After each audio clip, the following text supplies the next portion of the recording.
आज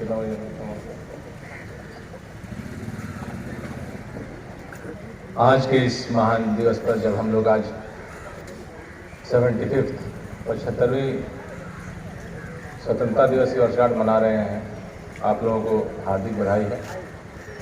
जितने भी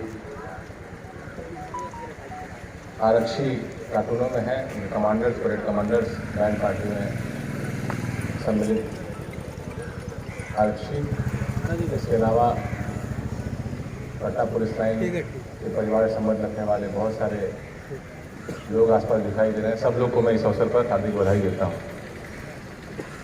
आप लोगों के साथ मैंने 2 जनवरी 2020 से काम करना शुरू किया था। लगभग 600 दिनों से हम लोग साथ काम कर रहे हैं और इस साल लगभग 1150 लोग और हम लोग के साथ जुड़े हैं जो नई बहालियाँ हुई हैं और वो ट्रेनिंग पर चले गए हैं। पुलिस में दिन प्रतिदिन नई नई चैलेंजेस आती हैं, खास करके 26 जनवरी और 15 अगस्त ये 2 ऐसा अवसर है जब पुलिस आम जनता को उसी तरीके से दिखाई देती है जिस तरीके से उसकी कल्पना हर व्यक्ति करता रहता है। इस बात को आपको समझने में थोड़ी कठिनाई हो रही होगी, लेकिन जितना डेकोरेटेड, जितनी साज सज्जा, जितना उत्कृष्ट हर दिन दिखना चाहिए, परिस्थितियां बड़ी विकट हैं, कठिन हैं। इन 2 दिनों में पब्लिक हम लोगों को देख पाती है और गर्व भी महसूस करती है। लेकिन क्या हर दिन गर्व महसूस करती है हम लोगों को देख के, या हम लोगों से परस्पर वार्तालाप में, डायरेक्शन में आके क्या इतना गर्व महसूस करती है, ये सोचने वाली बात है। एक मुझे आज सुबह मैं जब सोच रहा था कि पुलिस लाइन जाऊंगा तो किस बारे में बात करूंगा, तो मुझे अपने ट्रेनिंग डेज की याद आ गई। हम लोग के डायरेक्टर साहब थे एकेडमी में, उनका नाम था के विजय कुमार। वो उनके पास काफ़ी कहानी थी, बहुत सारी कहानी कहते थे, बहुत पढ़ते थे, शायद इसलिए उनके पास बहुत कहानी होती होगी। और बहुत ही डेकोरेटेड पुलिस ऑफिसर थे, बहुत ही कर्मठ। उनका नाम आप लोग गूगल करिएगा तो मिलेगा आपको। तमिलनाडु कैडर के थे। जो लोग नहीं जानते उनको बता दें कि एक बहुत बड़ा डकैत हुआ करता था दक्षिण भारतीय जंगलों का, उसका नाम वीरप्पन था। वो तो नाम उसका सुने होंगे। तो उनको पकड़ने का उनको ख्याति प्राप्त है। उसके ऊपर उनकी किताब भी है, चेजिंग द ब्रिगेड, किताब भी उन्होंने लिखी है। उन्होंने बताया था कि पुलिस की वर्दी का रंग खाकी क्यों होता है। आप लोग ट्रेनिंग करके आ गए, आप लोग 10 साल नौकरी किए, 25 साल नौकरी भी किए, मुझे भी 14 साल होने आया। लेकिन उन्होंने बताया था तो मुझे पता है, आप लोग किसी ने नहीं बताया होगा तो आप लोगों को नहीं जानकारी होगी। अलग अलग फोर्सेस का रंग अलग अलग है और हर रंग या जो भी चीज़ें सरकार में होती है या व्यवस्था में होती है उसका कारण होता है, अनायास नहीं होता है। तो खाकी क्यों होता है? आप जाइए, अमेरिका की पुलिस का रंग नीला जैसा होता है, भारत की पुलिस का रंग खाकी है। इसके पीछे क्या सोच है? अभी जो आपसे हम कह रहे थे कि हम लोग 26 जनवरी 15 अगस्त को उत्कृष्ट दिखाई देते हैं, पब्लिक हम लोगों पर गर्व महसूस करती है, लोग देखने आते हैं हम लोग का परेड। आज भी जितने बच्चे बगल बगल से देख रहे हैं वो देखने आते हैं। कुछ तो है पुलिस में जो बहुत खास है, रंग भी चुन के दिया गया है। खाकी खाक शब्द से आया है, अगर अरबिक शब्द है, उर्दू शब्द है। खाक का मतलब होता है शून्य, कुछ भी नहीं। ऐसे उसको दूसरी भाषा में समझिए तो मिट्टी, जमीन, रेत, ऐसे बहुत सारे परिभाषाएं जो डायरेक्टर साहब हम लोग को बताया था। उन्होंने बताया था कि खाक सबसे नीचे रहता है, उसमें 0 घमंड होता है, उस पर कोई रंग नहीं चढ़ता है। मिट्टी का रंग आप चले जाइए, कश्मीर से लेकर कन्याकुमारी तक एक ही रंग है, गुजरात से लेके आसाम तक एक ही रंग है। ये कुछ क्वालिटीज हैं जो खाक में है, इसीलिए वर्दी आप लोगों पर चढ़ा दी गई, हम लोगों पर चढ़ा दी गई। हम लोग की ड्यूटी आर्मी से अलग है, हम लोग की ड्यूटी पैरामिलिट्री से अलग है। हम लोग वो लोग हैं जो कि पब्लिक के बीच में रह के काम करना है और शक्ति बहुत ज़्यादा दी हुई है कानून के द्वारा। पुलिस के पास अथाह शक्ति है। हम लोग आदमी के, मानव के जीवन की रक्षा, उसके संवैधानिक स्वतंत्रता के अधिकार को नियंत्रण करने की पावर भी पुलिस को है। इतना पुलिस के पास पावर आए तो लाजमी घमंड आएगा, पावर आए और सामाजिक दुराचार से प्रभावित होकर संभव है कि लालच आएगा, हम पे किसी एक पक्ष का रंग चढ़ जाएगा, हम घमंडी हो जाएंगे तो जमीन से जुड़े नहीं रह पाएंगे। बड़ा चैलेंजिंग है, बहुत चैलेंजिंग है। खाक शब्द से खाकी आया है। हम लोग को हमेशा कोशिश करना चाहिए कि वर्दी का जो रंग है वही हम लोग के मन का भी रंग बना रहे। तब हम लोग जो 2 दिन प्रतिष्ठा पाते हैं, ऐसे तो सब दिन पाते हैं, लेकिन जो आम जो भावना है वो मैं अपने आप लोग को व्यक्त कर रहा हूँ। तो बहुत कठिन काम है, बहुत ज़्यादा। मैं इसलिए बता रहा हूँ कि कालांतर में हम लोग देखते हैं हर साल कुछ लोग कुछ गलत कार्य करते हुए जेल चले जाते हैं, कुछ लोग बिना मतलब के नौकरी से डिसमिस हो जाते हैं, कुछ लोग की वजह से विभाग को नुकसान पहुंचाना पड़ता है, विभाग बदनाम होता है। हम लोग का काम किस लिए? हम लोग चुन के आए इस नौकरी में, चूज करके आए, जबरदस्ती किसी ने नहीं बुलाया। हम लोगों ने फॉर्म भरा, हम लोग आरक्षी बने। और आज तो फिर भी बहुत सुविधाएं हैं, आज तो फिर भी बहुत सुविधाएं हैं, चाहे वो सैलरी के माध्यम से हो, चाहे वो ड्यूटी के दूसरे आयाम के माध्यम से हो। हम लोग बस इतना मुझे मिसिंग लगता है, जो कमी दिखाई देती है कि हम लोग नीचे से लेकर ऊपर तक थोड़ा सा 5, 10, 15 मिनट समय इस बात के लिए नहीं देते हैं कि हम लोग किस लिए हैं, हम लोग की नौकरी किस तरह की है। ये नौकरी नहीं है, पुलिस की नौकरी है ही नहीं। पुलिस एक अलग प्राणी है, ऐसा उसको कानून में भी बताया गया है, और एक्चुअल में उसको अलग होना भी है।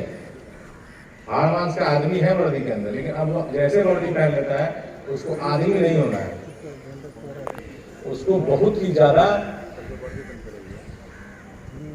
उसको क्या कहेंगे, मशीन तो नहीं कहेंगे, भगवान भी नहीं कहेंगे, लेकिन मशीन की तरह बिना थकने वाला, भगवान की तरह बिना गलत जजमेंट लेने वाला, वैसा व्यक्ति का मतलब मिश्रण होना चाहिए। ये हम लोग डायरेक्टर साहब बताए थे, वो बता दिए थे 2008 में, तो याद है, याद रखिएगा तो गड़बड़ाइएगा नहीं, और गड़बड़ाइएगा नहीं तो नौकरी करने में मजा भी आएगा और बहुत सुकून भी मिलेगा। और जिस विभाग में हम लोग काम करते हैं उस विभाग का बहुत नाम रोशन भी होगा। बिहार एक बहुत ही जटिल राज्य है, यहाँ पुलिस की बहुत महत्ता है। पुलिस के बिना बिहार की परिकल्पना नहीं की जा सकती। हम लोग गोवा नहीं है, हम लोग केरल नहीं है। यहाँ आप देखते हैं कितनी समस्याएं हैं, कितने लोग हैं। 13 करोड़ लोग हैं बिहार में। पटना जिला की बात करें तो 70 लाख आबादी है। हम लोग कितने लोग हैं? 7,000। 70 लाख से, आप समझ रहे हैं? देख लीजिए एक सिपाही पे कितना आदमी पड़ेगा। उतने लोगों को देखभाल करना, उनके संवैधानिक अधिकारों की रक्षा करना, अपने पद का दुरुपयोग नहीं करना, सबको न्याय देना। हमारे पास जो भी है, न्याय सिर्फ एसपी थोड़ी देता है, सिपाही भी न्याय देता है। एसपी से, मैंने आपको पहले बताया, साल भर में एक एसपी से 70 लाख आदमी मिल सकता है क्या? कभी नहीं। हमको तो 600 दिन हो गया, लेकिन नहीं मिल सकता। लेकिन 70 लाख आदमी, सब का सब, एक एक आदमी पटना जिला का पटना पुलिस से मिला है, चाहे मेरे माध्यम से मिला है, चाहे आपके माध्यम से मिला है। तो ये बहुत इंपॉर्टेंट जिम्मेदारी है कि जब भी हम लोग मिल रहे हैं पब्लिक से, तो उसको एहसास दिलाएं कि जो हमारे वर्दी का रंग है वो सही है और हम लोग उसको उठा के रखने के लिए सक्षम है और उसी रूप से अपनी ड्यूटी कर रहे हैं। बहुत छोटी सी बात है, अभी आप देखे होंगे कि डीजी साहब के द्वारा एक चिट्ठी निकाली गई, वर्दी पहनने में बहुत सारी त्रुटियां दिखाई दे रही हैं। वर्दी के रंग से ही हमारी ड्यूटी है, उसी में हम लोग ड्यूटी कर रहे हैं, गलत बात। आज मैं आप लोगों को ये बात बताया हूँ, इस बात को याद रखना है, ये बहुत इंपॉर्टेंट बात है। और या तो यूनिफॉर्म मत पहने, लेकिन जब पहनिए तो फिर लगना चाहिए यूनिफॉर्म पहने। यूनिफॉर्म पहनने से आपकी आइडेंटिटी है। आप घर चले जाइएगा, कोई नहीं कुछ जानेगा कि आप सिपाही हैं। बताना पड़ेगा कि मैं अरुण कुमार, सिपाही नंबर फलाना, पटना पुलिस। लेकिन वर्दी पहनने के बाद किसी को रखने की जरूरत नहीं है। आप समझिए वर्दी क्या मारता है, इसका रंग देख के पहचान जाता है कि पुलिस है, सीआरपीएफ नहीं है, ये आर्मी नहीं है, ये पुलिस है। ऊपर से ये बिहार पुलिस है। वर्दी में बहुत सारी चीजें हैं। यहाँ पे लिखा हुआ है किस पल से आप आते हैं, सितारे लगे थे ऑफिसर्स के ऊपर, टोपी पे भी आपका निशान है, कंधे पे निशान है कि किस फोर्स से हैं आप। आज मौसम थोड़ा सा जटिल है, अभी तो थोड़ी सी हवा चल रही है, लेकिन संभव है गांधी मैदान में जब माननीय मुख्यमंत्री जी का भाषण होगा, 1 घंटा लगभग चलता है, थोड़ी कठिनाई आपको होगी, उमस थोड़ा ज़्यादा है, तो इसको मेंटली प्रिपेयर होकर अपना और करिएगा। परेड एक ड्यूटी है, इसको प्रोटोकॉल के रूप में नहीं लेना है, ड्यूटी के रूप में लीजिए। ऐसा फेल नहीं होना है। मैं नहीं चाहता कि वहाँ कोई आरक्षी गिरे। 1 घंटा निकालना बहुत मुश्किल काम नहीं है। तो मन को स्ट्रॉन्ग करके और फिर परेड कमांडर के नेतृत्व में आप लोग गांधी मैदान में बढ़िया परेड का पेशकश कीजिए, ये मेरी आप लोग से उम्मीद है। तो मैं आज के दिन की आप लोग को हार्दिक बधाई देता हूँ इस राइडर के साथ कि हम लोग की जिम्मेदारी बहुत ही इम्पोर्टेंट है। स्वतंत्रता 1947 में मिली, लेकिन हम लोग हर दिन हर व्यक्ति की स्वतंत्रता को सुरक्षित रखने के लिए काम कर रहे हैं। बहुत बहुत धन्यवाद।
महिला को